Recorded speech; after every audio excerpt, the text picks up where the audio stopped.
आप सभी को सदर अभिवादन, नमस्कार।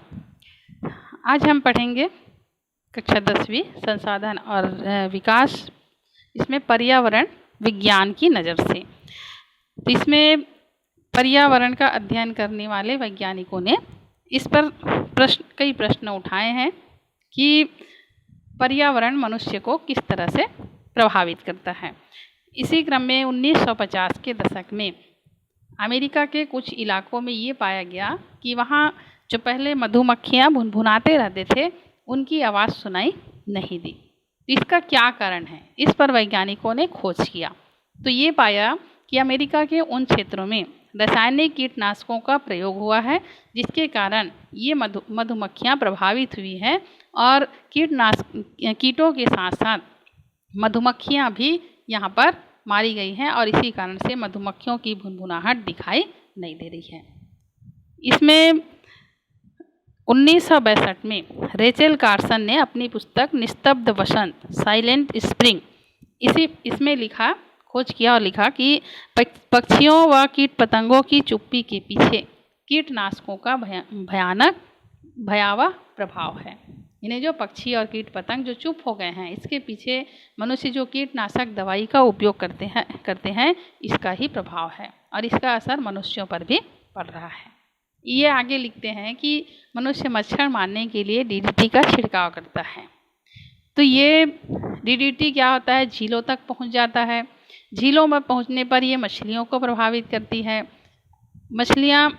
कुछ मछलियाँ मर जाती है, कुछ मछलियाँ बच जाती है, उसका मनुष्य सेवन करता है और कुछ जानवर सेवन करते हैं।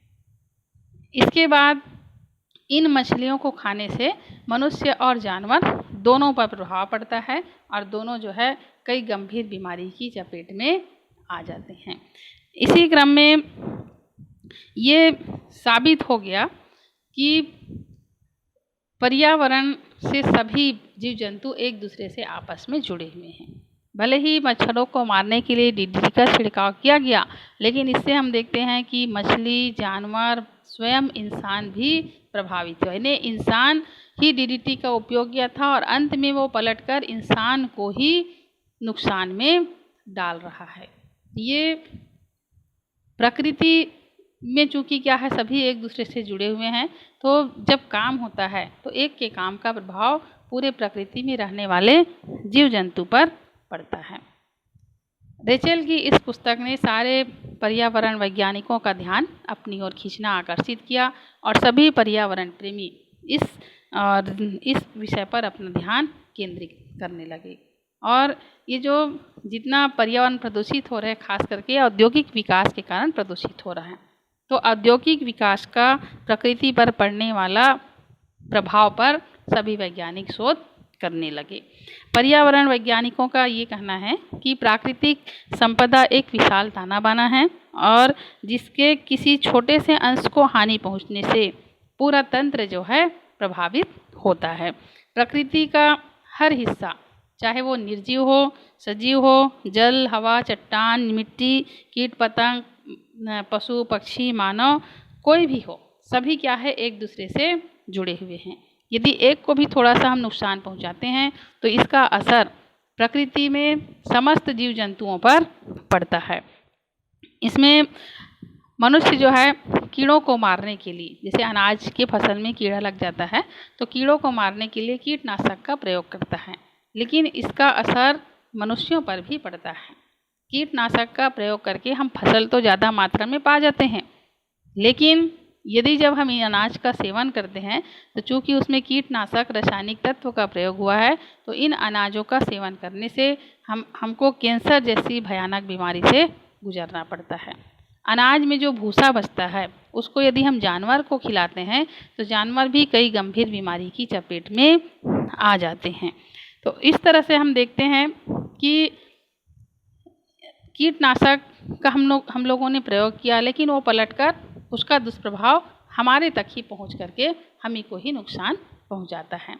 इसी क्रम में रसायन युक्त औद्योगिक जो अपशिष्ट पदार्थ हैं, जो फैक्ट्री में निकलने वाले अपशिष्ट पदार्थ हैं, जो गंदा पदार्थ है, इसको क्या किया जाता है, जैसे पेपर मिल है, वहाँ पर पेपर बनाने के लिए पैरा बाँस का उपयोग किया जाता है और जो सामान लगता है वो लगता है, बाकी जो अपशिष्ट पदार्थ है उसको क्या किया जाता है, नदी नाले में बहा दिया जाता है। अब ये अपशिष्ट पदार्थ कहाँ जाते हैं कि नदी नाले में चले जाते हैं, तो ये मछलियों को प्रभावित करती है। फिर उसके बाद यदि मछलियों को कोई इंसान खाता है तो इंसान को प्रभावित करता है। यदि उस नदी नाले का पानी कोई पीता है, चाहे जानवर हो इंसान हो, तो ये भी गंभीर बीमारी की चपेट में आ जाते हैं। फिर इसी प्रकार हवा में जो प्रदूषण है, इस वायु प्रदूषण, इसके भी कई कारण हैं, जिसमें औद्योगिक विकास के लिए जंगलों का काटा जाना, खदानों का लगातार दोहन करना, फिर ये पर्यावरण को प्रभावित करते हैं। तो ये तत्व क्या है, आपस में एक दूसरे से जुड़े हुए होते हैं। यानी औद्योगिक विकास तो हमारा होता है, इसकी शुरुआत मनुष्य ही करता है, लेकिन मनुष्य इसकी शुरुआत करता है, कुछ फ़ायदा भी होता है लेकिन उससे ज़्यादा नुकसान होता है। और इस विकास से जो भी हम कार्य करते हैं उसका प्रभाव इस संसार में रहने वाले हर जीव जंतु पर दिखाई देता है। तो ये तो हो गया पर्यावरण विज्ञान की नज़र से। अब हम देखते हैं अपशिष्ट पदार्थ क्या है। तो उत्पादन या उपभोग के बाद जिन तत्वों को अनुपयोगी मानकर फेंक दिया जाता है वो कहलाता है अपशिष्ट पदार्थ। जैसे गन्ने का रस निकाल करके जो गन्ने की खोई बचा रहता है उसको अपशिष्ट मान करके फेंक दिया जाता है। इसी क्रम में जो बिस्किट का पैकेट रहता है उसमें जो प्लास्टिक रहता है ना, इसका हम प्लास्टिक रेपर को बेकार मानकर फेंक देते हैं और बिस्किट को खा लेते हैं। फिर कारखाने में जो कच्चा माल है, जैसे इससे पहले मैं उदाहरण बताई पेपर मिल है, वहाँ पर जो पेपर बनाने के बाद जो बच जाता है ना, ये अपशिष्ट पदार्थ कहलाता है। तो इसको भी क्या करते हैं, नदी नाले में फेंक देते हैं।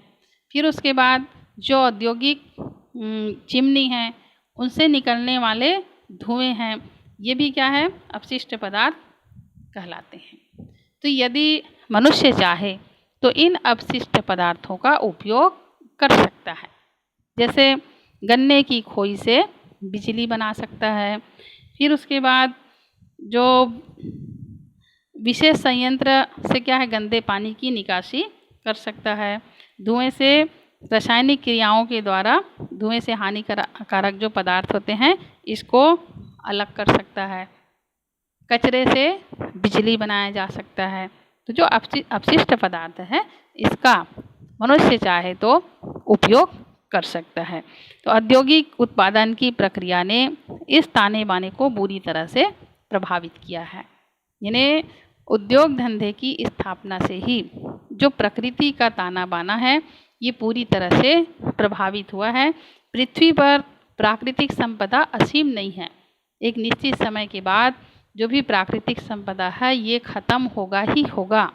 इसके अंधाधुंध उपयोग से ये संपदा क्या होगा, धीरे धीरे खत्म होते जा रहे हैं।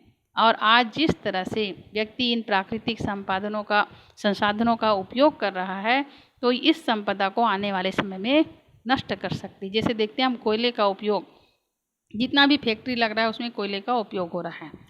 तो एक आने वाले समय में जब हमको कोयला नहीं मिलेगा, कोयला क्या है, धरती के अंदर है, तो एक दिन तो ऐसा आएगा ही आएगा कि धरती के अंदर से हमको कोयला मिलना समाप्त हो जाएगा। जापान में कोयला ही नहीं है। भारत में, एशिया, अफ्रीका जो जंगली क्षेत्र हैं प्राकृतिक संसाधन से भरपूर, यहाँ पर कोयला मिल रहा है। लेकिन आने वाले समय में यदि हम लगातार उपयोग करते जाएंगे तो एक ऐसा निश्चित ही समय आएगा कि ये पदार्थ मिलना हमको बंद हो जाएगा। फिर इसके बाद नदियाँ जो है नालों में बदल रही हैं। पहले हम देखते थे कि नदियाँ बड़ी बड़ी चौड़ी चौड़ी बहती थी। आज हर नदी को देखोगे नाले के रूप में बहती दिखाई दे रही। इसका मुख्य कारण है नदी पर बांध बनना और पानी नहीं गिरना। फिर भूमि और वायु प्रदूषित हो रहे हैं, है ना। भूमि प्रदूषण लगातार फसल के कारण या कीटनाशक दवाओं के कारण भूमि भी प्रदूषित हो रहा है। औद्योगिकरण से जो फैक्ट्री है उससे निकलने वाले जो चिमनी है उससे निकलने वाले धुएं से वायु प्रदूषित हो रहा है। तो आने वाले वर्षों में इसके गंभीर परिणाम निश्चित ही मनुष्य को भुगतना ही पड़ेगा।